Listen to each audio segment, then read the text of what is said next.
ایک حدیث کی سند میں کسی راوی کو اضافی طور پر ذکر کیا، سند متصل ہے، متصل سند میں بیچ میں کوئی راوی آ گیا تو اس کو مدرج کہیں گے، ٹھیک ہے. اب اس کو قبول نہیں کیا جائے گا.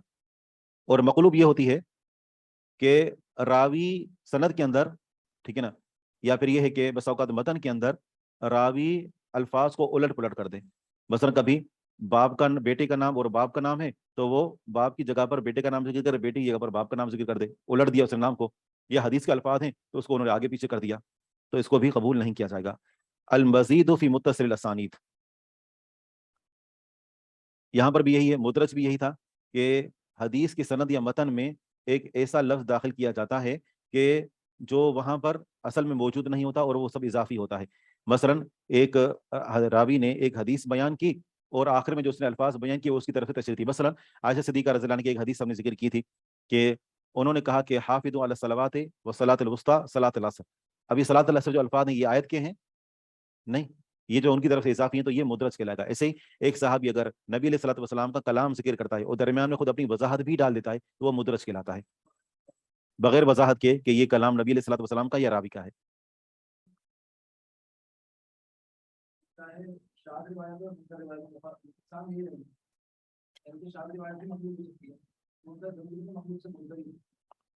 ایسا راوی جو کہ یعنی شاذ روایت کرتا ہے، ٹھیک ہے نا، تو شاذ کی اقسام نہیں ہے. یہ مخالفت الثقات کی جو ہے وہ دو قسمیں ہوتی ہیں، ایک ہوتی ہے شاذ اور دوسری ہوتی ہے منکر، ٹھیک ہے نا. تو یہ جو ہے منکر کی اقسام ہے. اگر وہ روایت کرنے والا اس کو دیکھا جائے گا، جی ہاں اس کو دیکھا جائے گا. صحیح ہے، صحیح ہے، بالکل مجھے یاد ہے. ہاں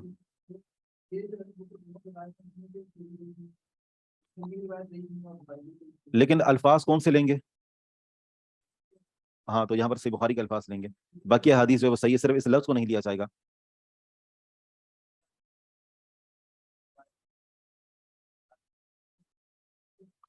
مسلم کی روایت پر یہاں شاذ کا حکم لگے گا، ہاں کیونکہ اس کے راوی ضعیف نہیں ہوتے. جی ہاں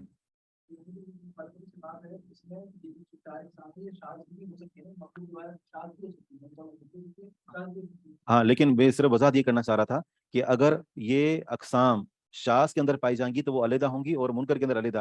بنیادی فرق کیا ہے؟ مخالفت کرنے والا اس کو دیکھا جائے گا. جی ہاں. اور اسی طرح مزید فی متصل اسانید ہے کہ متصل سند کے اندر کسی راوی کا اضافہ کر دیا جائے. اور مسترب یہ ہوتی ہے کہ ایک حدیث کو مختلف جو توجیحات پر روایت کیا گیا ہو، کسی کے اندر الفاظ کچھ ہیں اور کسی کے اندر الفاظ کچھ ہیں اور دونوں قوت کے اندر برابر برابر ہیں. ایک میں کہا جا رہا ہے کہ یہ کام کرو، دوسرے میں کام منع کیا جا رہا ہے، ٹھیک ہے نا. جیسے ہم نے ایک مثال بھی پیش کی تھی کہ مال میں زکوٰۃ کے علاوہ کوئی حق نہیں، جبکہ دوسری حدیث پیش کی تھی کہ مال میں زکوٰۃ کے علاوہ بھی حق ہے. دونوں حدیثیں ہیں، دونوں قوت کے اندر برابر برابر ہیں.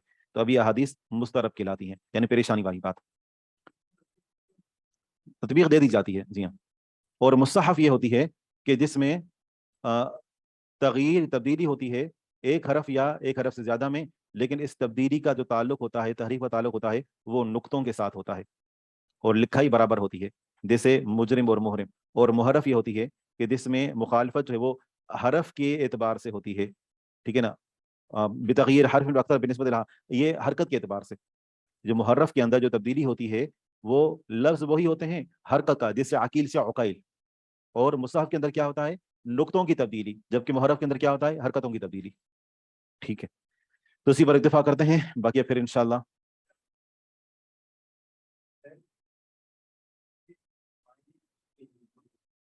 نام کا تو معنی ہی نہیں کیا جاتا نا، نام کا تو ویسے ہی معنی نہیں کیا جاتا. بس یہ ہے کہ پھر ہم عقیل عقیل کو اگر عقیل کسی نے پڑھ دیا تو ہم اس کو قبول نہیں کریں گے. کسی کا نام عقیل تو پھر اس کو لیا جائے گا نہیں. معنی کبھی بھی ناموں کا نہیں لیا جاتا، معنی ناموں کا نہیں لیا جاتا کبھی بھی. ٹھیک ہے، نام رکھنے چاہیے لیکن اگر کسی نام کا معنی برا ہے تو اس کو تبدیل کر دینا چاہیے، لیکن معنوں کا کبھی ناموں کا معنی نہیں کیا جاتا کبھی بھی. جی ہاں. راویوں کے سند میں جو نام آتے ہیں نا تو ناموں کا معنی نہیں کیا جاتا. اگر کسی کا نام مثال کے طور پر گل احمد ہے، ٹھیک ہے نا، تو اس کو فلاور احمد تو نہیں کہیں گے انگلش میں ترجمہ کرتے ہوئے، نامہ معنی وہی رہے گا. ٹھیک ہے. سبحان اللہ.